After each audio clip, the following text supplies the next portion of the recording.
Warning, the Speedgolf Baby Audio Experience contains radical ideas about how fast you can play golf and how good you can feel while you play. If that's not your thing, there are 1,000 golf podcasts you can listen to instead, so go find one of those. And now, Speedgolf Baby, let's go. I'm Adam Lorton, executive producer of Speedgolf Baby, and welcome to the Speedgolf Baby Audio Experience, where we are all about speed golf, the faster, fitter variant of the beautiful game of golf. Whether you wear a hat or a headband on the course, please subscribe to the podcast on whatever platform you're listening to. Also, rate and review us. It's a par 5 stars for Speedgolf Baby. And if you haven't yet, subscribe to the Speedgolf Baby YouTube channel. That's where the magic happens. And finally, if you're Speed Golf curious, get the Speed Golf Starter Pack for free at speedgolf.baby/start. Last time on the Speedgolf Baby Audio Experience, you learned the official 2024 rules of speed golf with PGA Pro Garrett Holt. On today's episode, we've got a major championship preview talking about the Missouri Speed Golf Open coming up Memorial Day weekend at Horton Smith Golf Course in Springfield, Missouri. Joining me on the hype train, it's Scott Dawley, director of Speed Golf USA, owner of the world record, which he set at this very golf course. So synchronize your watches, people, because we're about to step up to the starting line. And now, Scott Dawley. Scott, welcome to the show. Adam, good to be back, man. Major championship preview, and this marks 10 years of speed golf in Springfield, Missouri, a longtime speed golf hotspot. So I wanted to open the show by asking you to recount a couple of your favorite early memories from Springfield speed golf. Absolutely. I didn't get a chance to go to Springfield. I wanted to for the longest time. My first chance to go was in 2019. Back then, they actually hosted the event at Rivercut. Rivercut had a flat front nine kind of along the river. The back nine got up into like these little tiny hills and stuff.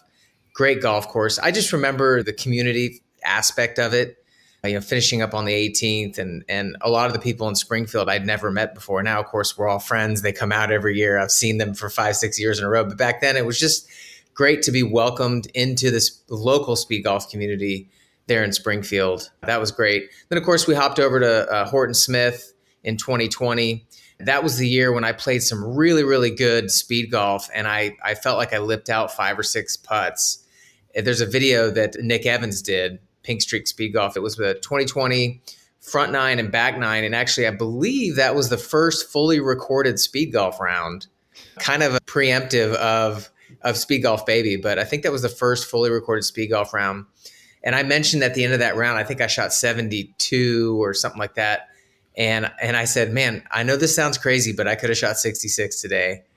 There's a world record out there. Well, 1 year later, I went out in the first round and shot 66 in 42 minutes and shot the world record. And, so I felt like that was just kind of planting the seed from a year before. It was really cool to see that turn around and for that to happen. I've got nothing but good memories of that golf course. It is out there for the taking, but that doesn't mean that it's easy, because you can very, very easily get yourself, behind a tree. You can get yourself out of position, and then you're struggling to make par. So, yeah, Garrett's done a great job there. Andy Dalton is another longtime member of that community, and just a great experience. I hope everyone who plays speed golf gets a chance to go to Springfield one year. I agree. You got to make the pilgrimage. 2 former Speed Golf USA ambassadors of the year. Garrett Holt and I shared the award in 2022. Tim Shrike last year. Springfield, definitely a hot spot for speed golf. Another memory of mine that I'm not going to be quick to forget. Rob Hogan closing in the back nine in the 2022 US Open. I mean, it looked like he was just out of the tournament because he had shot 85 in the first round. And, of course he was going fast, but it was like the opposite of what you would expect in a normal speed golf tournament. Usually, as the golfer, you shout out your scores to the scorekeeper. Hogan was going so hard. He was going to 10 out of 10 intensity. His scorekeepers were yelling the scores to him. That's crazy. Yes. I was on the receiving end of his great back nine, actually. I had a pretty good start to that final round that day. I went eagle, birdie. Yep. And, I had the tournament in my hands. We've talked about this before. So I see it from a little bit of a different angle, but at the same time, it's great to see Rob come over. We had international participation. He had already won the French Open. He'd already won the British Open. He'd already won the Irish Open. And it just almost seemed inevitable. And I gave him my best shot. I know the other guys out there, Nick and Jason, were working their hardest. And Hogan came through with the win. But it's pretty cool to see his name on the US Open trophy. I'll tell you that. It's never going away. an iconic performance from the big bearded Irishman. And to think that's not even close to, top 5 career highlights for him. Exactly. I kind of want to have him following me around one day, and every time I mess up, he can just go, no, no, no, no, no. Really put me in my place. Yep, I love that. Let's talk about Worlds qualifying. So the stakes are a little bit higher this year than they would just be at a traditional Missouri Speed Golf Open, because people who compete in the Open division can earn qualifying points toward World Championships. Now, only if you're qualifying for Team USA. The British speed golfers are going to have a different qualifying system, I'm sure. Right. But let's take a look at that. So we've got our preseason leaderboard. Your preseason top 4 qualifiers right now: Jason Hawkins will not be in attendance at Missouri. Scott Dawley will be there. Nick Gooden will be there. Expect Nick Gooden to post a score. He's been so close so many times. Yeah. Listen, I got to say something about Nick. He has not had that round yet for him. And it's like, he's so close. He shot 32 on the front 9 one year. And so that's his home course. So he hasn't gotten the fullness out of his game. He hasn't had that round where everything comes together. And I feel like it's just a bullet train coming at us. At some point, he's going to let it go. He's going to let it ride. And he could shoot the world record, to be honest with you. Well, right. And Nick Gooden, he just did a marathon like 3 weeks ago or something like that. So he is going to be in probably the best aerobic shape that he's been in a long time. The remainder of the World's qualifying leaderboard for now: Jonathan Jeff, Steve Vansel, Garrett Holt would normally be playing, but will be out with injury this year. Yeah. Wes Cup, Nick Evans, Luther Olson, Luke Rinaldo, and somebody's got to be last place on the leaderboard. It's Adam Lorton. Come on, Adam. Let's go. Time to climb, baby. It's climbing time indeed. I ran hills this morning, as a matter of fact. All right, so that's your World's qualifying picture. The top performers from the Open division, they will get their 2 scores on the leaderboard for now, and they'll be able to update as they produce better rounds throughout the year. Your top 4 scores from any of the 7 qualifying major rounds. So there will be 2 rounds in Missouri, 2 rounds in Kentucky, and 3 rounds at the brutal U.S. Open we have coming up in New York. One more storyline from Missouri. We've got YouTuber Josh Mayer, who's going to be playing in this speed golf tournament. 115,000 YouTube subscribers. This guy makes a full-time living making golf YouTube videos. And Scott, you're going to meet up with him tomorrow. Is that right? Yeah, that's right. We talked at the beginning of the year, and he said, hey, man, I want to come play. Like, I think a great challenge for me. He had some sort of injury, leg injury that he was recovering from. And he's like, I've wanted to do this for much longer, but I was injured, but I want to train. And then I want to come out and play in one of your events. What do you think would be good? He's up in Dallas. And I said, come up to Missouri, man. It'd be a great time. So he has been training along with his wife over the spring. And what he wants to do is come down and just get a quick 9-hole training session with me before. Yeah. So he has a better idea of what he's doing when he goes out in the tournament. So he will be there. He's going to play 18 holes on the Sunday of the event, first round. And I'm really looking forward to it. He obviously is going to have a blast. It's going to be amazing. And I think the way that he films his content, it's going to attract a lot of his viewers to be more interested in speed golf and possibly even looking for ways for them to be able to play. Well, and you know what I love about this? So much of the speed golf you see on YouTube or in social media is like people want to try it for the first time. And so they try to bite off a manageable chunk. And so usually they play a single hole. Now, I actually think that's a terrible idea. A single hole, like, all right, here's a pop quiz for you, Scott. What's harder, running a 400 meter or running 4 miles? Yeah. I mean, for me, emotionally, I don't mind running 400 meters, but yeah, I think for most people, maybe it's the other way around. Yeah, I would say a 400 is way harder because like if you're going to do anything, it's got to be like 10 out of 10 intensity. Whereas if you're running a 4-mile race, even that, like, it's going to be a threshold effort, but it's not going to be like the sort of thing where your legs are absolutely like burning on fire afterward. And so, that's the difference between running 18 or running 9 and running a single hole. If you're going to beat a partner running a single hole, you had better be like absolutely balls to the wall, as opposed to an 18 hole or a 9-hole effort. It's a jog. It's a more intense jog if you're in competition, but it's still a jog at the end of the day. And so I love this for Josh and for the audience because they're going to get to see the ups and downs and the joy of a nice, pleasant run in the park as opposed to an all-out sprint for 1 hole.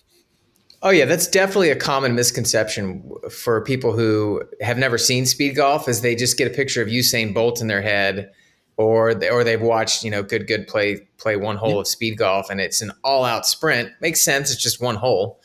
But to think that that's what speed golfers are doing for 9 holes or 18 holes is just pure wrong. I always tell my son, Elliot, whenever he wants to run a particular distance, let's say he wants to run a half a mile, kids, they just start out going as fast as they can. They don't have a governor. And you have to tell them, hey, look, you got to go half a mile. So go at a pace where you can go at that pace for half a mile. Same advice we give to first-time speed golfers is pick a pace that you're going to be able to get around 9 holes if you're playing 9 holes or 18 holes and maintain that pace. But yeah, for sure. It's a misconception amongst non-speed golfers, but it'll be great for him to be out there and to kind of show his world and his community what it's like to play in a speed golf tournament.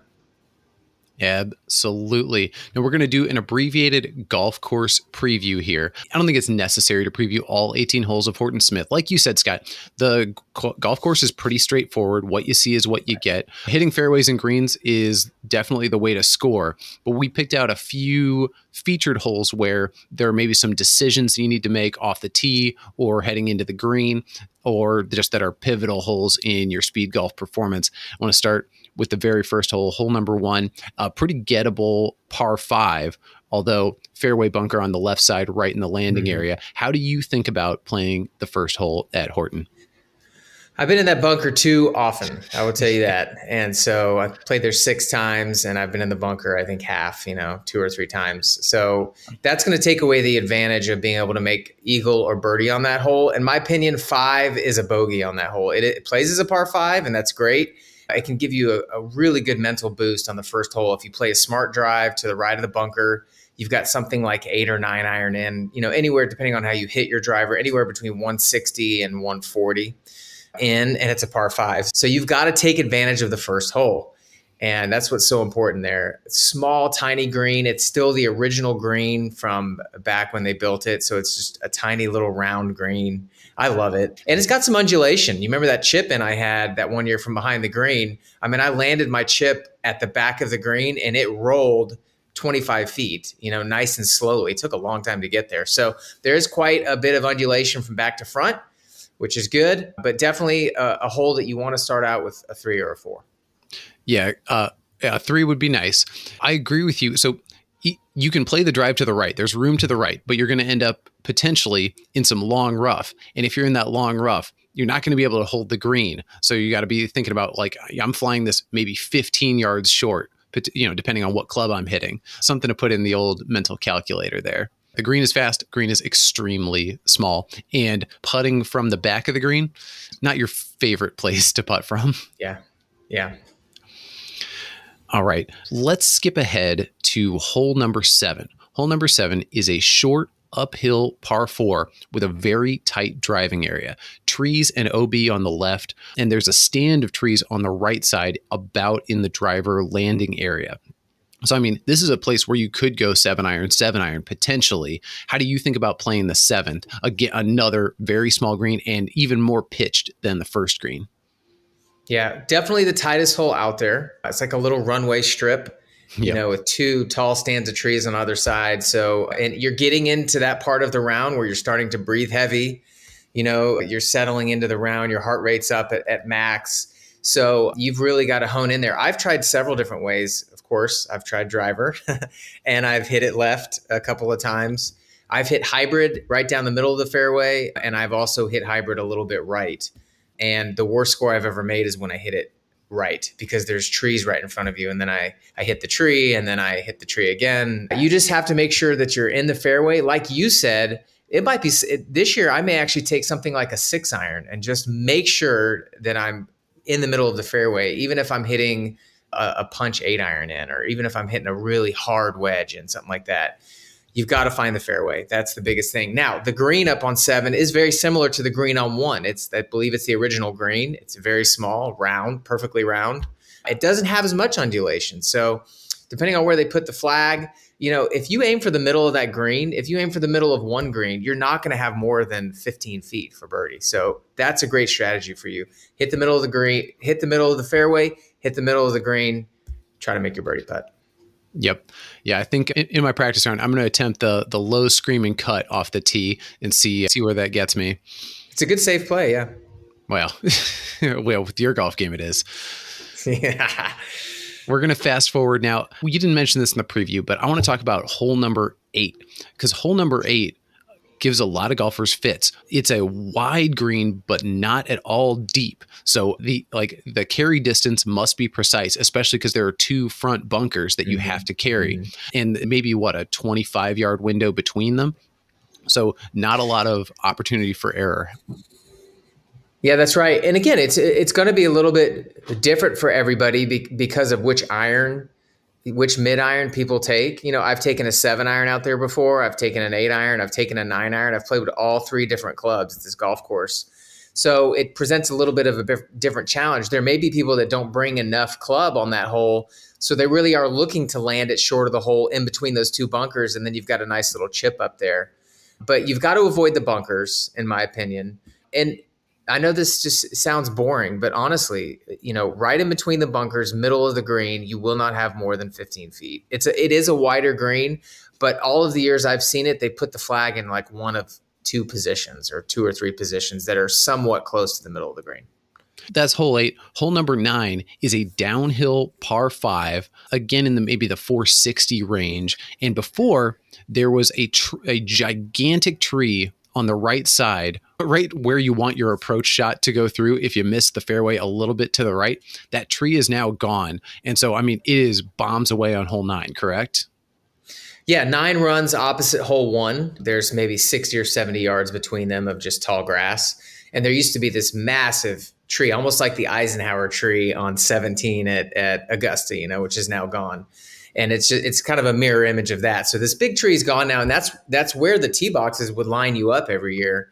And you've got the road coming down the left-hand side, so you don't want to be left. That's out of bounds. Been there, done that.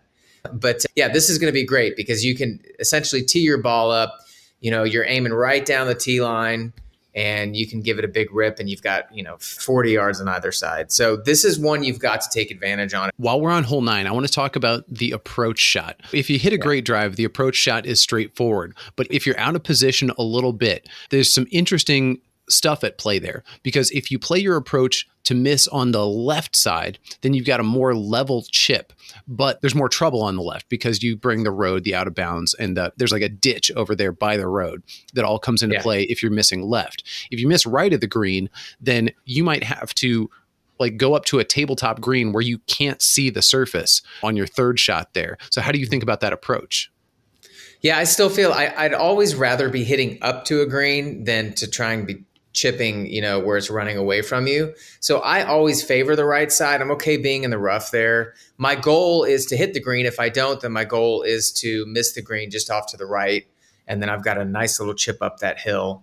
The difficulty, and I've had this before, is when you've got maybe between 50 and 80 yards. And then you've got to try to stop that shot when you can't put much spin on it. So that becomes difficult. But I would just say on 9, you need to avoid the left side altogether. There's too much room on the right. Everything slopes from left to right. So play down the right side, hit a good chip up there, and you're going to have, again, it's a small green, you're going to have a chance for birdie. All right, yeah. So your landing spot is really kind of the front right corner of that green. If you land it there, then you have a chance at an eagle putt. But if you land in the middle of that green, you're probably off the back unless you hit a real crispy one from the fairway. Absolutely. Yeah. You don't want to be, you're not trying to fly the ball all the way to that green. If it lands short, it's going to get a nice hard bounce and roll up there. All right. Now you're climbing the hill up to hole number 10. So I have a pet theory, and Nick Gooden has never agreed to this, but my pet theory is, so Nick Gooden shot that 32 in the 2022 US Open on the front 9. My opinion is that he overcooked it on the transition from 9 to 10 because it's a long uphill run to the 10th tee. And that is the easiest place to spike your heart rate on the whole golf course. It's the longest transition. You got to get from one corner of the golf course and you got to get past the clubhouse. You got to go through the parking lot. And so, you're definitely gassed. Again, we just talked about this. By the time you get to 7, 8, 9, you're fully in the round, aerobically speaking, and you're getting close to starting to peak, where then it just becomes, trying to hang on. So, you do want to give it your best there because you can make up ground, honestly. A lot of people might take that a little bit easier, but if you can make up 10 or 15 or 20 seconds on everyone else by pushing it a little hard, then you've got that par 3 on 10 facing you. So it's not like you've got to face a really tough drive, and it's a nice wide green on 10. So I tend to push it there a little bit. Yeah, my advice is the exact opposite. I say energy management all day, especially because you're going to be running by people. Whenever I'm running by people, I always want to go fast to, like show them I'm trying hard. That's the exact wrong mentality. It's like be in touch with your body, manage the energy, and make sure you arrive at that 10th tee ready to hit a great shot. All right, we're skipping hole 10, straight ahead par 3. We're going to hole number 11 now. Hole number 11, as the crow flies, it's 290? Par 4? Yeah, it's 290, 295, something like that, under 300 yards for sure. A hole that requires the most strategy. I mean, there's the most strategic options on hole 11, more than any other hole out there. Garrett actually shared that there used to be kind of a marshy area at the front left of the green that's now going to be filled with rocks. So potential for more trouble going at that green in 1, and a greater penalty no matter what if you miss the green short. Somebody who's had a lot of success with 11 is Nick Gooden. He's able to just launch driver over those trees. He's been over the green before, chipping back. He's one of the few people that I've seen that's had success with that. The 2 times I've taken driver, I've swiped it right, I've lost the ball, I've made double bogey, and it hasn't worked out. I've also hit driver left into the net, and so I've had trouble there. So last year I hit 6-iron off of the tee, and it worked out great. I had a little punch 8-iron in. To me, that's a safe play. You just want to hit it up to the top of the hill, leave yourself 150 or less, and then you're coming down the hill with a big, nice green out there in front of you, usually a center pin, maybe a little bit back, so plenty of room. And again, definitely want to avoid the rocks now because you can't play out of those. So you're going to have to take a drop. And that's can't play out of the rocks. Going to have to take a drop. If you miss the green long, there's kind of a backstop, but it's going to be full of that fuzzy rough. So your ball will get stuck in there, and you'll be chipping downhill with the potential to just blast it past the flag. And, we hate that in speed golf. We hate that over and back. That's a huge time waster. Yeah. I can see how people would want to, maybe drive the green. Hole 11 really is just about making par both days. And if you make birdie, that's a bonus, but get out there, play smart, make par on 11. You got enough trouble going to 12 anyways. And now we're on to hole 12. Hole 12, it appears to be a straightforward par 3, but there is some subtlety to this green. West Cup in the last U.S. Open, there 5-putted that green with there's an absolutely diabolical pin. We got Jason Hawkins on camera. He taps in for his bogey. He goes, "I don't like that pin." Yeah, there's more than one pin on. And in fact, almost, no matter where you put that pin, if you don't hit it real close to the pin, you're going to have some sort of wild, crazy shot. But yeah, you're right. Standing on the tee box, you're looking at it. It's 135 yards, and there's a bunker in the back, and there's a bunker on the right. But 135 yards, you're thinking little pitching wedge. But I'll tell you what, I've seen higher numbers on 12 than any other hole out there. It's absolutely crazy. The year Rob won, he's putting with his wedge, but he hit his first putt. It looks like a perfect lag putt. Yeah, it looks great. It's great. He's gonna have 2 feet up the hill for par, and the thing starts rolling backwards. And about 20 seconds later, the ball has stopped rolling. He's got 15 feet for par. Rob knocks it up the hill, puts it in the hole, and moves on. That moment actually was what solidified for me how locked in Rob Hogan was in that 2022 U.S. Open. Because what would I do if the ball were rolling back that slowly? I'd be looking at the camera. I'd be like, "Here, are you seeing this? Like, can you believe this nonsense?" His eyes are locked on the ball. He's not mad. He's not upset. He's just taking deep breaths and waiting for it to stop so he can hit his next shot. Well, I'm assuming this is a family-friendly podcast, so I won't tell you what I would be saying if I had to go through what he went through. But yeah, just to see the composure, the patience, the determination. You almost knew he was going to make that putt as soon as the ball stopped rolling. So it's cool to see him pull that off. Now, the ending of this version of Amen Corner is the par 5 13th that follows up a gentle hill, longer than the other 2 par 5s, but still, in the 480, 490 range. Yeah, you can, if you hit a good drive, you're somewhere around 170 to 150 yards, something like that. Yep. Yeah. Now this one's interesting because there's plenty of room to the right. Although it doesn't necessarily feel that way off the tee. Off the tee, you feel like you want to be cutting the corner, and I think that is a mental mistake. I think you take advantage of the room to the right because there is a fairway bunker to the left. There's that stand of trees. There's the road. So there's plenty of trouble left you want to avoid. And then there are kind of those mounds around the green. So unlike the other par fives, really penalizes an approach shot that comes up short. Yeah, you can play 13 like you play 1, in my opinion. That's the way that works. You want to make sure that you have the ability to run the ball up to the green. There's no reason why, you don't want to be in that bunker, because if you're in the fairway bunker, it's the same thing as 1. You've kind of ended your chances of getting up on the green in 2 and having an easy birdie putt. So I've been in the bunker. I've been in the green side bunker plenty of times. It's an easy bunker shot. You can get up and down from there pretty easy. I've made birdie from there. And even if you go long, so let's say you try to run something up there and you run it a little bit long. It's a flat green.